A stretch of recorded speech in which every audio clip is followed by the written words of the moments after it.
नमस्कार। मैं डॉक्टर आशीष कुमार जैन, शिक्षाचार्य, संस्कृत विभाग, एकलव्य विश्वविद्यालय दमोह, मध्य प्रदेश। आज की इस कक्षा में और वीडियो में हम आपको बताने जा रहे हैं अर्हम योग और अर्हम बीज। कि अर्हम योग क्या है, अर्हम बीज क्या है, इसके प्रणेता कौन है। तो आप वीडियो के अंत तक बने रहें और हम आज आपसे बहुत महत्वपूर्ण चर्चा करेंगे इस अर्हम बीज के बारे में कि बीज क्या है, ध्वनि क्या है, मंत्र क्या है, मंत्र की शक्तियाँ क्या है, पदस्थ ध्यान में मंत्रों का प्रयोग किस प्रकार से होता है, अर्हम मंत्र का अर्थ क्या है, अर्हम मंत्र की निष्पत्ति क्या है, अर्हम मंत्र के ध्यान करने का फल हम मानव जीवन में, साधक जीवन में और श्रावक जीवन में किस प्रकार से देखते हैं। अर्हम जो बीज मंत्र है वो किसका प्रतीक है, सिद्ध स्वरूप है या नहीं है, अर्हम में कौन कौन से तत्व हैं, कौन कौन सी मात्राएं हैं और अर्हम तत्व में कौन कौन सी नाड़ियां हैं। तो इस प्रकार से हम आज आपसे वार्ता करने जा रहे हैं। तो आइए सबसे पहले हम समझते हैं कि बीज तत्व क्या है। देखिए, बीज तत्व को समझने के पहले आपको एक किसान की दृष्टि से हम अगर देखें, आपने घर में देखा होगा कि जो कुछ बीज होते हैं, किसान एक बीज बोता है और बीज बोने के बाद में वह बहुत सारी फसल को प्राप्त कर लेता है। तो बीज क्या है, बीज मूल बिंदु है, उत्पत्ति स्थान है। बीज का संबंध मंत्र तत्व से है। अध्यात्म का गूढ़ रहस्य मंत्र तत्व में छिपा हुआ होता है और मंत्र मातृका विज्ञान और नादोपासना पर अवलंबित है। ये मातृका विज्ञान क्या है? जैन शासन में आप देखते हैं तो वहाँ मातृका यंत्र बनाया जाता है जिनमें मात्राओं का संग्रह होता है। और वैदिक दर्शन में भी आप मातृका पूजन करते हैं, मिट्टी का पूजन करते हैं, वहाँ ऐसी परंपराएं हैं। तो मातृका विज्ञान जो है, जैसे कि मातृका यंत्र जो बनता है वो मात्राओं के द्वारा, अक्षर विज्ञान के द्वारा, ध्वनि विज्ञान के द्वारा उसको बनाया जाता है और एक नाद की उपासना है। जो ये मंत्र है ये नाद की उपासना है कि कौन सा अक्षर क्या नाद करता है, कौन सी ध्वनि उत्पन्न करता है, ये उस पर निर्भर करता है। और वही गुहाति गू है, गूढ़ाति गूढ़ जो विद्या है वह बीज तत्व की विद्या है। कहा भी गया है कि मन्यते सत्क्रियन्ते परम पदे स्थिताः आत्मनाः वा यक्षादि शासन देवता अनेन इति मंत्र। ये मंत्र की परिभाषा है कि शासन देवी देवताओं, हर मंत्र के अलग अलग रक्षक देव और शासन देवी देवता है। वह मंत्र मननात् मंत्रम, जो मन से उत्पन्न होता है वह मंत्र है, ऐसा शास्त्र कहते हैं, व्याकरण शास्त्र कहता है। और इसके बाद हम समझते हैं बीज की और भी जो बातें बताई गई बीज के विषय में। बीज एक शक्ति स्वरूप होता है, बीजाक्षर से ही मंत्र सिद्ध होता है एवं मंत्र से देवता प्रसन्न होते हैं। भिन्न भिन्न वर्ण, भिन्न भिन्न शक्ति रूप हैं वे वर्ण। ये बीज वही बीज मंत्र है जिनके भिन्न भिन्न वर्ण है, भिन्न भिन्न शक्ति स्वरूप है, वही बीज मंत्र है। प्रत्येक अक्षर में स्वतंत्र शक्ति है। और आप अगर वाक्पदीयम पढ़ें, ब्रह्मस्फोट पढ़ें, तो उसमें शब्द विज्ञान, शब्द ध्वनि, शब्द की शक्तियां, इसके बारे में बहुत विस्तार पूर्वक वर्णन किया गया है। आप इन ग्रंथों को आप देख सकते हैं, ठीक है ना। इस बीज मंत्र या हृदय, वैसे बीज मंत्र भी कहा जाता है, हृदय मंत्र भी कहा जाता है। जो हृदय से उत्पन्न हो रहा है उसका बीज स्थान है, बीज बिंदु है, स्रोत है। तो कहा है कि मंत्राधीना जगत सर्वम मंत्राधीना देवता, मंत्राधीनम जगत सर्वम मंत्राधीना देवता। ऐसे कहा देवाधीनम जगत सर्वम देव मंत्राधीना च देवता। पूरा जगत जो है देवताओं के अधीन है, ऐसा हमारी भारतीय परंपरा मानती है। और वो मंत्र जो है मंत्राधीना देवता, वो देवता मंत्रों के अधीन है। इसलिए ये बीज की जो बात हमने की है, बीज मंत्र जो होते हैं बहुत ही श्रेष्ठ होते हैं। और इन बीज मंत्रों की जो आराधना करता है और इन पर ध्यान केंद्रित करता है, एक योगी जब इन पर ध्यान केंद्रित करता है तो निश्चित है उसे असीम शक्तियां उसकी उसको अपने आप अर्जित हो जाती।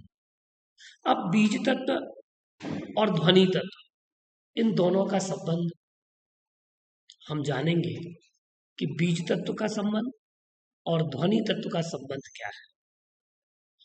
जिसे फोनोलॉजी कहा जाता है, संस्कृत में इसे ध्वनि विज्ञान कहा गया है। और इस ध्वनि विज्ञान को शिक्षा शास्त्र का अभिधान दिया गया है। यहाँ ध्वनियों का वर्गीकरण, अगर आप ध्वनियों विज्ञान को अगर आप जानना चाहेंगे तो एक कक्षा हमने केवल ध्वनियों से संबंधित ही की थी कि कौन सा शब्द, कौन सी ध्वनि हमारे शरीर के किस स्थान से उत्पन्न होती है, उसका नाद कहाँ से उत्पन्न होता है। जैसे कि मैं आपको बताऊं, अकुह विसर्जनीय नाम कंठा। आप कंठ पर हाथ रखें और आप देखिएगा और बोलिएगा आ, आ, ये कंठ ध्वनि है। फिर बोलिएगा का,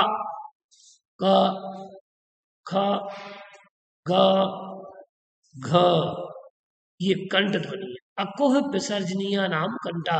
विसर्ग, विसर्ग भी कंठ से उत्पन्न होता है, उसका नाद कंठ से होता है।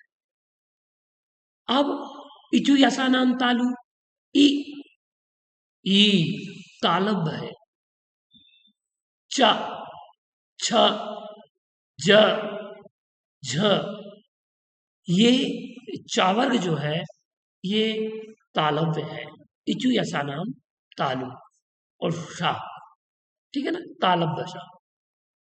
ऋतु यसा नाम मूर्धा, रा, जैसे रा बोलते हैं ना, तो रा आप स्वयं बोलिएगा, प्रयोग करिएगा।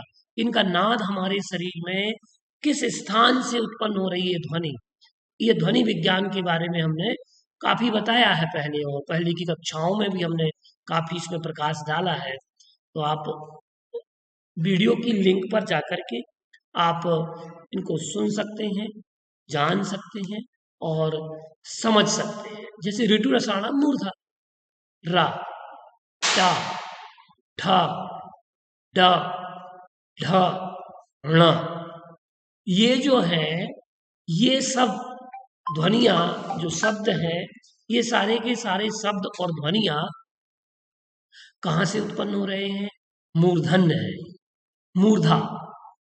अब यहाँ पर हम मंत्र विज्ञान की दृष्टि से हम अगर देखते हैं कि यहाँ ध्वनियों का वर्गीकरण, ध्वनियों का वर्गीकरण उच्चारणिक, उच्चारणिक, प्रासरणिक और श्रावणिक, ये इस आधार पर होता है।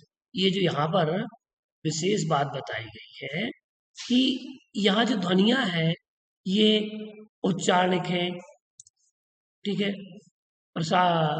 प्रासरणिक है, श्रावणिक आधार पर है, ठीक है।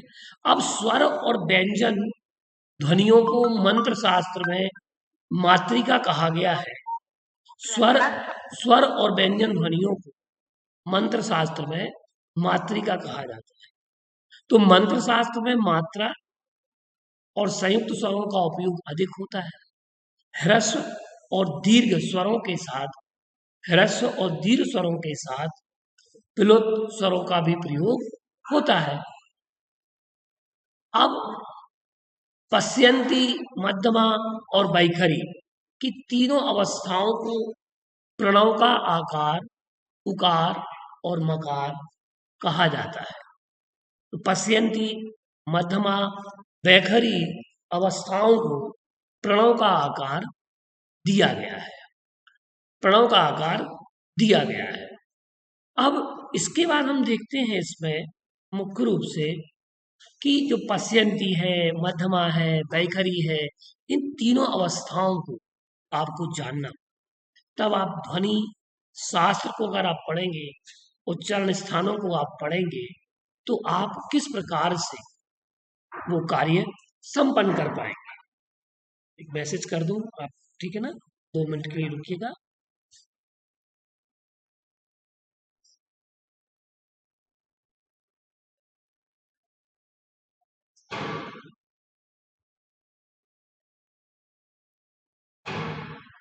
चलिए, ठीक है ना, कंटिन्यू। अब इसके बाद हम अगर देखते हैं बीज और ध्वनि, अब हम इसी क्रम को और आगे बढ़ाते हैं। वो बीजाक्षर कौन से, बीज क्या है, अक्षर क्या है, जो क्षरण को प्राप्त ना हो, क्षय को प्राप्त ना हो, अक्षर। क्योंकि शब्द ब्रह्म है, ऐसी ऐसी बात कही जाती है। वाक्पदी नामक ग्रंथ में भी वाक्पदीयकार लिखते हैं कि शब्द ब्रह्म है, शब्द में ब्रह्म है और ब्रह्म शब्द स्वरूप है। तो ये बीजाक्षर जो है, इन बीजाक्षरों को हमें जानना है और समझना है। प्रार्थना में साधक के अपने शब्द होते हैं, पर मंत्रों की भाषा स्थिर और शाश्वत होती है। देखिए, प्रार्थना आपके आपके अक्षरों में, आपके शब्दों में हो जाएगी, लेकिन मंत्र शाश्वत होगी, उसकी भाषा में स्थिरता होगी। जैसे कि जैन स्तोत्र को देख लें, अथवा सौंदर्य लहरी नामक ग्रंथ के स्तोत्र को हम देख लें, तो भक्तामर स्तोत्र स्तुति है, ये स्तुति है, मंत्र नहीं है। उसमें मंत्र बाद में जोड़े गए, बाद में मंत्र जोड़े गए। अब हम देखते हैं कि मंत्रों का प्रारंभ ओम से होता है। मंत्रों का प्रारंभ ओम से होता है, जो अपने इष्ट देवता का सांकेतिक शब्द है। तंत्र शास्त्र में ऐसी सांकेतिक संख्याओं की काफी लंबी संख्या है, बहुत विराट।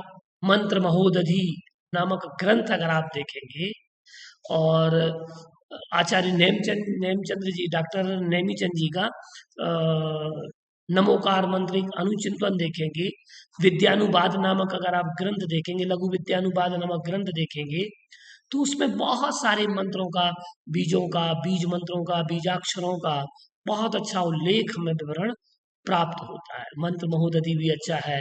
यंत्र, ये मंत्र, यंत्र और तंत्र, ये 3 चीजें हैं जो बीज पर आधारित होती है। यंत्र, मंत्र और तंत्र, ये सब बीजों पर आधारित है। तो बीज की मुख्य रूप से मुख्यता है, बीज को सुरक्षित रखा जाता है। इसलिए किसान, कृषक अपने उस फसल के बीजों को सुरक्षित रखता है, हवा से, पानी से, वातावरण से।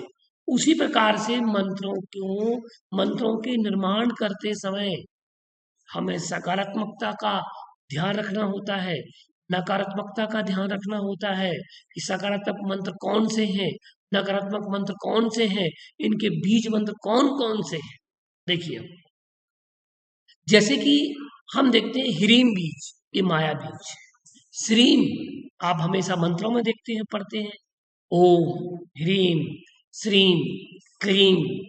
ये जो मंत्र आप बोलते हैं, उन मंत्रों को आप देखते हैं, जैसे लक्ष्मी बीज है, क्लीम बीज है, ये काली बीज है, ह्रम बीज है, ऊर्ज बीज है, रूम वरुण बीज है, हट अष्ट बीज है, रम अग्नि बीज है, इम योनि बीज है, क्लीम काम बीज है, स्त्री बधु बधु बीज है, ठीक है ना, ऐम सरस्वती बीज है।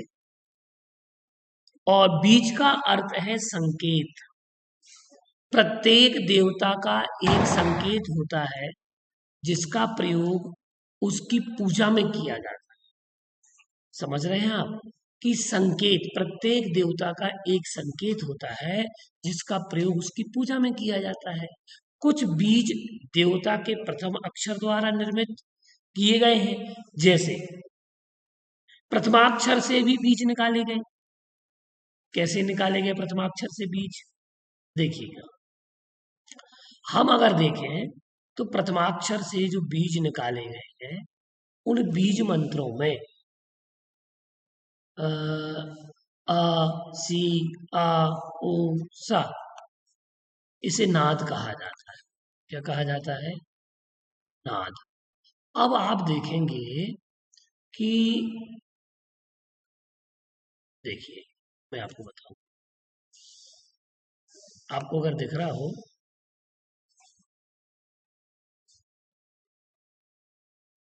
कुछ बीज देवता के प्रथम अक्षर द्वारा निर्मित किए जाते हैं, जैसे कि अ, सी, या, उषा, ये परमेष्टि सूचक है। आ अरिहंत, सी सिद्ध, आ आचार्य, उ उपाध्याय, सा साधु। ये पूरा वर्ण था, उसका प्रथमाक्षर लिया, उससे बीजों का निर्माण हो गया। प्रत्येक बीजाक्षर के अंत में अनुस्वार या चंद्र बिंदु होता है, जिसे नाद कहा जाता है। क्या कहा जाता है? नाद। मैं आप लोगों को ये सारी बातें इसलिए बता रहा हूँ कि कम से कम आपको अ, बीज मंत्रों की पृष्ठभूमि आपको स्मृति में रहे, तब हम अरहम को समझेंगे कि अरहम बीज क्या है।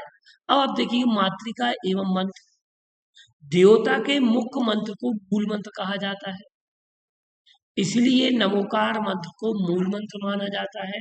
और ये मंत्र दो प्रकार के होते हैं। देवता के मुख्य मंत्र को मूल मंत्र कहा गया। मूल इसलिए कहा जाता है कि मुख्य है, उत्पत्ति स्थान है, और ऐसा है कि इनसे 84 लाख मंत्रों का निर्माण नमोकार मंत्र के बीजों से होता है। तो नमोकार मंत्र में जो बीज हैं, 5 पद हैं, 35 अक्षर हैं, 58 मात्राएं हैं, उन सब का उन सब का क्या होता है? मुख्य रूप से वह उत्पत्ति स्थान है। तो हम अब देखें कि मंत्र जो है, मंत्र में भी लिंग का भेद है। पुल्लिंग मंत्र होते हैं, कुछ स्त्रीलिंग मंत्र होते हैं, और कुछ होते हैं नपुंसक लिंग मंत्र। अब इसमें आप देखिएगा कि क्या मंत्रों में भी स्त्रीलिंग, पुल्लिंग, नपुंसक लिंग, क्या आवश्यकता थी?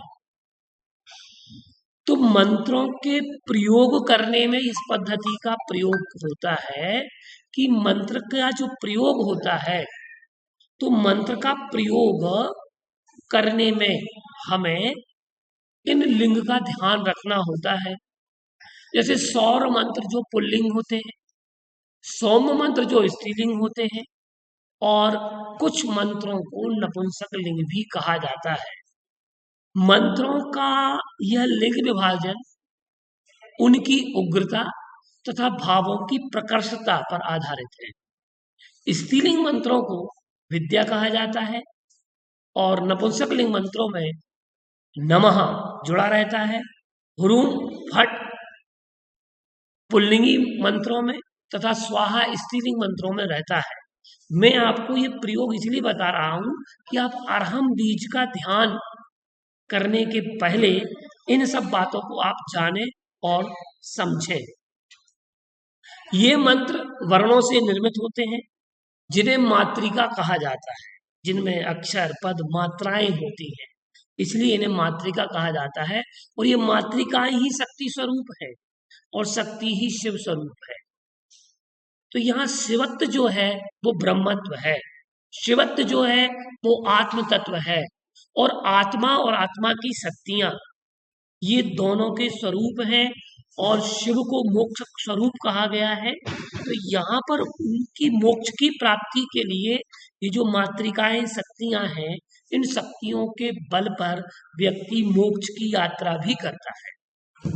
जब बोधि लाभ होता है, केवल ज्ञान होता है, तो केवल 5 अक्षरों का आ ई उ लिरी, आ ई उ लिर और लिरी, ये 5 अक्षरों को बोलने में जितना समय लगता है, आप शुक्ल ध्यान के विषय को उठा लीजिएगा। जो जैन दर्शन में शुक्ल ध्यान नाम का ध्यान योग है, उस ध्यान योग में इन बीज मंत्रों का, बीज मंत्रों की साधना का, साधना पद्धति का बहुत अच्छा वर्णन है। तत्वानुशासन ग्रंथ है, ज्ञानार्णव ग्रंथ है, इन ग्रंथों में देखें, लघु विद्यानुवाद है, मंत्र महोदधि है। इन ग्रंथों में इन मातृका मंत्रों का प्रयोग बहुत विस्तार से दिया गया है। चूंकि हमारा विषय यहाँ पर क्या है, अर्हम, तो हम उसकी ओर ही बढ़ रहे हैं। आगे की स्लाइड जो है वो अर्हम योग पर आधारित है। प्रत्येक मंत्र में दो शक्तियां समाहित होती हैं, आपको पता है, ठीक है ना। एक वाच्य शक्ति होती है, एक वाचक शक्ति होती है। देखो, वाच्य और वाचक शक्तियां दोनों आपस में जुड़ी हुई होती है, क्योंकि वाच्य वाचक भाव जब आता है तब मंत्रों में शक्ति आती है। मंत्रवाचक शक्ति है और संबद्ध देवता वाच्य शक्ति है। जो मंत्रवाचक शक्ति है, मंत्र वाचक शक्ति है, और संबद्ध उससे जुड़ा हुआ देवता जो है वो वाच्य शक्ति है। भक्तामर स्तोत्र के मंत्रों से संबद्ध देवता उसकी वाच्य शक्ति है, और यह वाच्य शक्ति मंत्र का जीवन है। और वाचक शक्ति है जो जीवन का आधारभूत है। मंत्र सिद्धि के लिए दोनों की आवश्यकता होती है। वाचक शक्ति को प्रतिष्ठित करने के लिए उसकी साधना की जाती है, ठीक है ना। ये मंत्र की शक्तियां हैं। अब हम देखें, जो मातृकाएं हमने आपको बताई, बीज मंत्र बताए, उनकी साधना आप जैन दर्शन के पदस्थ ध्यान को आप अवश्य पढ़ें। मैं समस्त शोधार्थियों से, वो छात्रों से एक बात कहूंगा कि आप लोग पदस्थ ध्यान, रूपातीत ध्यान, पिंडस्थ ध्यान, इन सब ध्यानों का विवेचन आप तत्वार सूत्र नामक ग्रंथ से, सर्वार सिद्धि नामक ग्रंथ से, ज्ञानार्णव आदि ग्रंथों से आप प्राप्त कर सकते हैं, जो ध्यान योग पर ही आधारित ग्रंथ है। तो पदस्थ ध्यान में स्वर व्यंजनात्मक वर्णमाला का ध्यान किया जाता है। आचार्य सुखचंद्र ने ज्ञानार्णव में इस विषय पर अच्छा विचार किया है। तदनुसार ध्याता को प्रथमतः नाभि मंडल में स्थित 16 पत्तों वाले कमल के प्रत्येक पत्ते पर विवरण करने वाली स्वर पंक्तियां अ आ आदि 16 स्वर का विचार करना चाहिए। जो 16 स्वर है, क्योंकि ज्ञानार्णव में इन्होंने 16 स्वर माने हैं, उन 16 स्वरों का ध्यान इसमें करना चाहिए। इसी तरह हृदय में 24 पत्तों से युक्त कर्णिका वाले कमल का स्मरण करते हुए उसके ऊपर कवर्णादि पंचवर्गों संबंधी 25 वर्णों का ध्यान करना चाहिए। फिर 8 पत्तों वाले मुख कमल के ऊपर प्रदक्षिणा क्रम से 8 वर्णों या, रा, ला, वा, शा, सा, शा, हा का ध्यान करना चाहिए। तो ये पदस्थ ध्यान जो है पूरा मातृका मंत्रों पर आधारित है, स्वर व्यंजनात्मक ध्यान है। स्वर और व्यंजनों का अवलंबन लेकर के, स्वर व्यंजनात्मक बीज मंत्रों का अवलंबन लेकर के जो ध्यान किया जाता है वह पदस्थ ध्यान है। और इस ध्यान में मंत्र नमोकार मंत्र अर्हम का विशेष महत्व है। इसी को हम अगर देखते हैं कि जो पदस्थ ध्यान है, इसी को हम और देखें तो ओम और प्रणव भी कहा जाता है। ओम ह्रां ह्रीं ह्रूं ह्रौं ह्रः अशिया उषा नमः, इस द्वादशांग रूप तो स्कंद का भी ध्यान किया जाता है। भक्तामर स्तोत्र के मंत्रों में भी इसी ध्यान को बताया गया है, और ओम पंच परमेष्ठी का वाचक भी है। अब हम यहाँ से यात्रा करेंगे अर्हम बीज की। मुझे पूरा विश्वास है कि आप लोगों को ये विषय बीज मंत्रों का, मंत्र शक्तियों का, स्वर और व्यंजन का आपको ज्ञान हो गया। अब हम यात्रा कर रहे हैं अर्हम बीज की प्रारंभ, कि अर्हम क्या है, अर्हम बीज क्या है, अर्हम बीजाक्षर क्या है। तो अर्हम यह बीजाक्षर है, यह तत्वी है जो सभी मंत्रों का एक नायक है। कहा है अर्हम बीजाक्षर तत्वम सर्व मंत्रैक नायकम। अर्हम अष्टाध्यायेत अध्यात्म शास्त्रेषु प्रोक्तम मेव विधम बुधई। ये बात अर्हम योग के प्रणेता, अर्हम योग के योगाचार्य, जो संस्कृत, प्राकृत आदि महान ग्रंथों के, अनेक ग्रंथों के प्रणेता हैं, टीकाकार हैं, श्रेष्ठ टीकाकार हैं। और 20वीं शताब्दी में आचार्य गुरुदेव विद्यासागर जी महामुनिराज से जिन्होंने दीक्षा प्राप्त की, ऐसे मुनि श्री प्रणम्य सागर महाराज, जिन्हें अरहम योग का प्रणेता कहा जाता है, जिन्होंने अरहम योग को आधुनिक प्रवृत्तियों में प्रवृत्त किया, और वर्तमान में श्रावक श्राविकाएं तथा जन सामान्य भी अरहम योग का बहुत बड़ा उपयोग कर रहे हैं और बहुत बड़ा लाभ भी अर्जित कर रहे हैं। एक प्रयोगात्मक योग जो मुनिश्री ने प्रदान किया, वास्तविकता में यह योग व्यक्ति के जीवन को बदल सकता है, शारीरिक, मानसिक और वाचनिक शक्तियों से उसे संपन्न कर सकता है। अरहम शब्द में वो शक्ति है, वो ताकत है कि जो आपके हृदय कमल में विराजित उस परमात्म तत्व को खोज करके आपके सामने प्रकट कर सकता है, उसका साक्षात्कार कराने में भी वह इतना सक्षम है। यद्यपि यह पद्धति, जैन शासन की ध्यान योग पद्धति बहुत प्राचीन है, और प्राचीन पद्धति को मुनि प्रणम्य सागर महाराज श्री ध्यान, ध्येय, ध्याता आदि अष्टांगिक योग में जिन्होंने अरहम अष्टांग योग, ध्यान योग नाम से एक शतक ग्रंथ लिखा, जो वास्तविकता में बहुत ही अधिमान्य है। अरहम अष्टांग योग की एक अपने आप में अद्भुत महिमा है कि अरहम अष्टांग योग जो है, ये भारतीय ज्ञान परंपरा का बहुत ही समृद्धशाली ग्रंथ है, और 20वीं शताब्दी में लिखा गया। ये तो बहुत ही मान्य ग्रंथ है, इसके प्रयोग बड़े ही जबरदस्त हैं। और मुनिश्री ने उस ग्रंथ में हम अगर देखते हैं तो उन्होंने बहुत अच्छे ग्रंथों का प्रयोग उद्धरणों के रूप में जिन्होंने किया है, ऐसे अरहम अष्टांग योग शतक नामक ग्रंथ में 107 श्लोक हैं, 8 अध्याय हैं, जिसकी संस्कृत और हिंदी टीका भी आपने प्रस्तुत की है।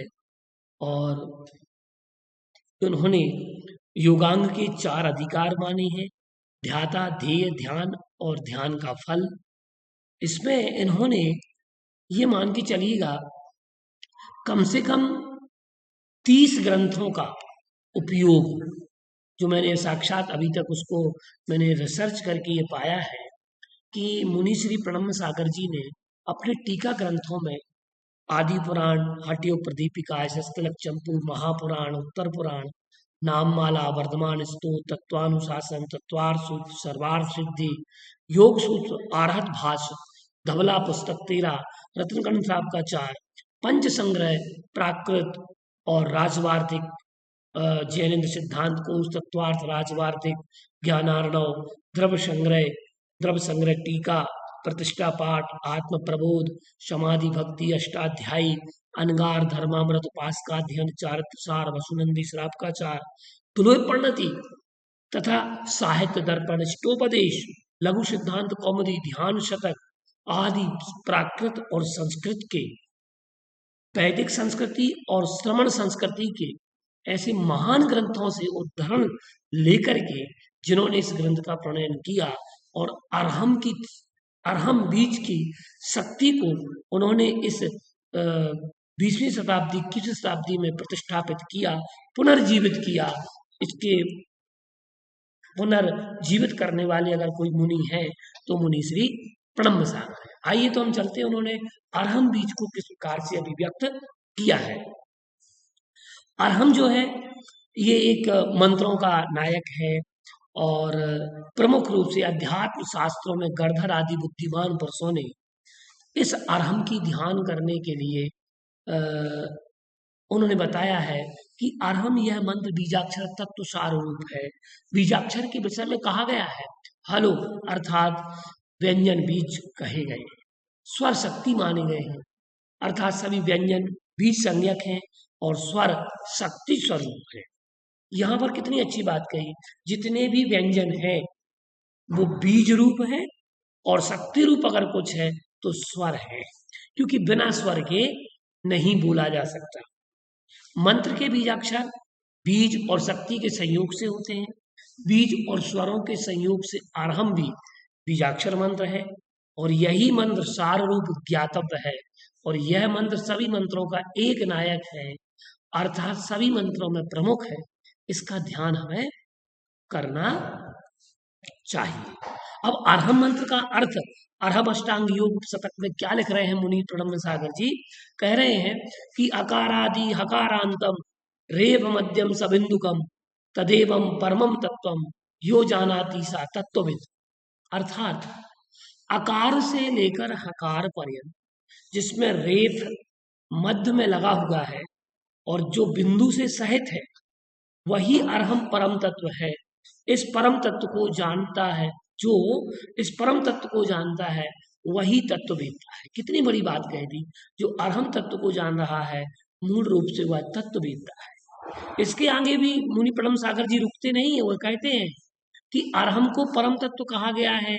जैसा कि आत्म प्रबोध में श्री कुमार कवि कहते हैं कि अरहम में यह अकार साक्षात अमूर्ति के रूप में सुख देने वाला है, अमूर्त रूप में सुख देने वाला है।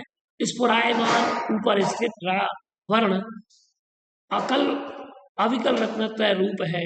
हाँ, यह मोह सहित समस्त पापों को शीघ्र नष्ट करता है। इस प्रकार यह मिले हुए अक्षरों वाला अरहम मंत्र स्मरण करने योग्य है और बीज रूप भी है। अरहम मंत्र कैसे निष्पत्ति हुआ, उसकी निष्पत्ति क्या है? तो मुनि श्री लिखते हैं, अरहम अष्टांग योग में एक प्रमाण देते हैं। वो कहते हैं कि पंच पद नमस्कार मंत्र च प्रथमाक्षर निष्पन्नम अर्हमित्यायै पूर्वे प्रभा सितम बहु। अर्थात जो पंच पद नमस्कार मंत्र नमोकार मंत्र कहा जाता है, उसके प्रथमाक्षरों को, जैसे अरिहंतों को नमस्कार हो, नमो अरिहंताड़म, सिद्धों को नमस्कार हो, नमो सिद्धाड़म, आचार्यों को नमस्कार हो, नमो आयरियाड़म, उपाध्यायों को नमस्कार हो, नमो वज्रायाड़म, लोक के सर्व साधुओं को नमस्कार हो, नमो लोए शौग साहुड़म। ये पंच परमेष्टि का प्रतीक स्वरूप है, और अरहम मंत्र की निष्पत्ति इसी पंच नमस्कार मंत्र के आधार से हुई है। क्योंकि पंच नमस्कार मंत्र अनादि निधन मूल मंत्र है, अपराजित मंत्र है, तथा 84 लाख मंत्रों का उत्पत्ति स्थान है, ऐसा जैन शास्त्र कहा करते हैं। और जैन शास्त्रों की वह मंत्र विद्या में ये सारी बातें बताई गई हैं। अरिहंत, सिद्ध, आचार्य, उपाध्याय, साधु, इन पांचों के प्रथमाक्षरों से, आद्य वर्णों से अरहम इति अरहम यह मंत्र बना है, निष्पन्न हुआ है, निष्पादित हुआ है। अब इसको किस प्रकार से निष्पन्न किया तो देखिएगा। अरहत में अरहम शब्द है, उससे अरह ग्रहण किया गया। सिद्ध अशरीरी है, अशरीर शब्द का अर लिया गया है। आचार्य का अर्थ है सूर्य या आर्य, तो यहाँ आर्य शब्द का अर लिया गया। उपाध्याय अध्यापक है, अध्यापक शब्द का आद्यवर्ण लिया गया। साधु मुनि है, और मुनि शब्द का काम आद्यवर्ण ग्रहण किया गया। सो यहाँ पर अरहम शब्द की निष्पत्ति का ये क्रम बताया गया। अरहम बीज क्या है? ये वही क्रम जो मैंने आपको अभी समझाया है।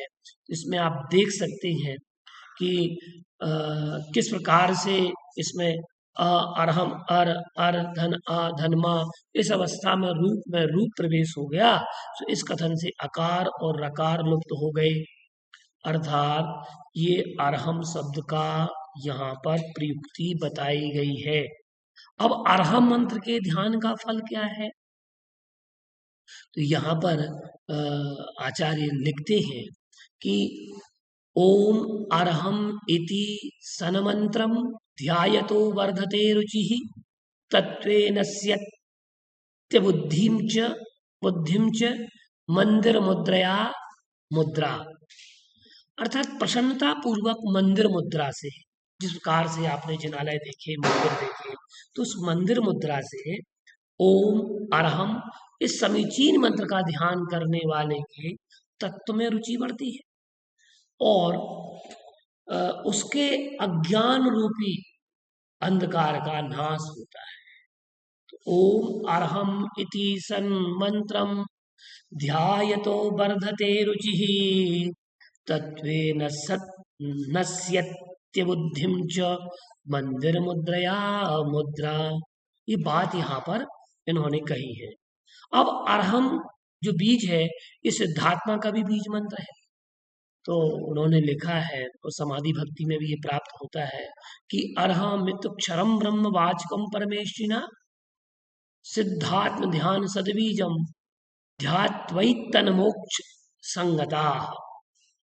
अरहम यह अक्षर परमेष्ठी के शुद्ध आत्मा का वाचक है, सिद्ध आत्माओं के ध्यान करने का समीचीन बीज है। इसका ध्यान करके अनेक जीव मोक्ष को प्राप्त हुए हैं। यहाँ पर ये बात उन्होंने समाधि भक्ति के माध्यम से बात कही। अब अरहम में 3 तत्व होते हैं।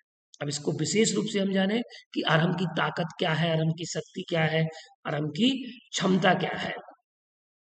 तो यहाँ कहा है कि अकारश्चंद्र मस्तत्वम हकारः सूर्य तत्वगः रकारो वहनी तत्वम स्याद अहम तत्व त्रयात्मकम।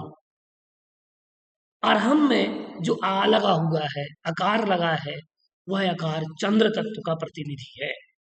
हकार जो है वह सूर्य तत्व है या चंद्र तत्व का प्रतिनिधि क्या कहे, स्वयं चंद्र तत्व है।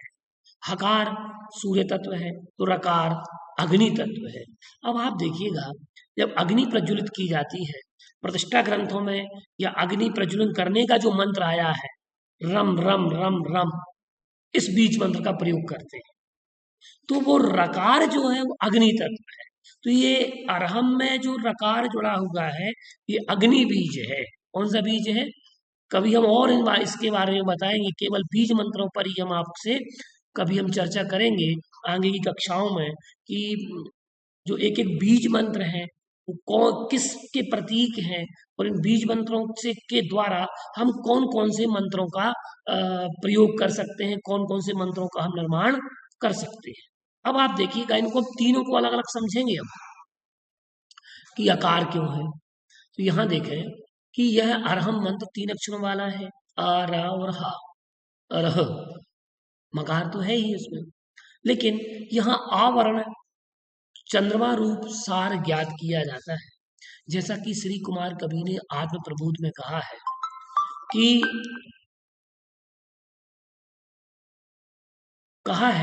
यह आकार साक्षात अमृतमयी मूर्ति है जो सुख देता है।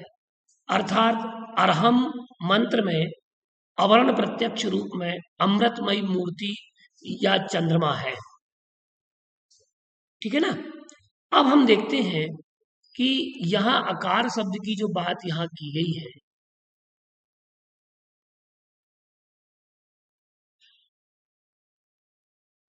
अब रकार की बात करें तो रकार क्या है, ये हकार, पहले हकार आएगा तो यहाँ ये वर्ण सूर्य तत्व से तत्व के अनुसार जाता है। हा वर्ण सूर्य है, जैसा कि आज प्रबोध में वर्णन किया गया किरणों द्वारा बना हुआ, अतः रा वर्ण से व्याप्त किरणों की ज्योति वाला इस प्रकार का सूर्य। तो श्री नेमीचंद शास्त्री ने नमोकार मंत्र के अनुचिंतन में मातृका ध्वनियों का विस्तार पूर्वक इसमें वर्णन किया है और हा वर्ण के विषय में कहा है कि यह वर्ण आकाश तत्व से युक्त है, कर्मनाशक तथा सभी बीजों का जनक है, अतः यहाँ पर हा वर्ण सूर्य है। ठीक है, चलिए अब हम बात कर लें आप लोगों से रकार की। रकार वर्ण चूंकि हमने बताया कि अग्नि तत्व है और अमर कवि के द्वारा रचित एकाक्षरी कोश में रा वर्ण अग्नि तत्व के अर्थ में है। अतः यह मंत्र 3 तत्वों का रूप है, अर्थात यह मंत्र चंद्र वाहिनी स्वरूप है। जैसा कि कुमार कवि ने इस प्रकार अरहम अभिन्न अक्षर पद के रूप में बीजाक्षर स्मरणीय है, इस प्रकार अरहम मंत्र प्रत्येक तत्व का महत्व है। नाड़ी अर्हम तत्व में 3 नाड़ियों का प्रयोग किया जाता है।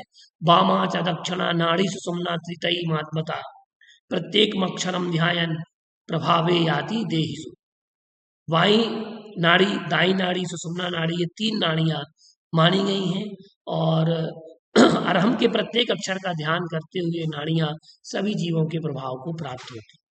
अब अहम से अर्हम की ओर का उपदेश मुनि ब्रह्म सागर जी देते हैं और कहते हैं कि मनोवाक्काय संसारे यो अहम बुद्धया प्रवर्तते अहम ध्यात्वा लयम त्वाम त्वा सो अहंकार भवेत् अर्हम। अनित्य और अत्राण वृत्ति वाले सभी जीवों में नित्य ही अहंकार के कारण प्रत्येक प्राणी दुख को प्राप्त होता है, इसलिए निश्चय से अहम वृत्ति छोड़ने योग्य है, अर्थात अहंकार छोड़ने योग्य है।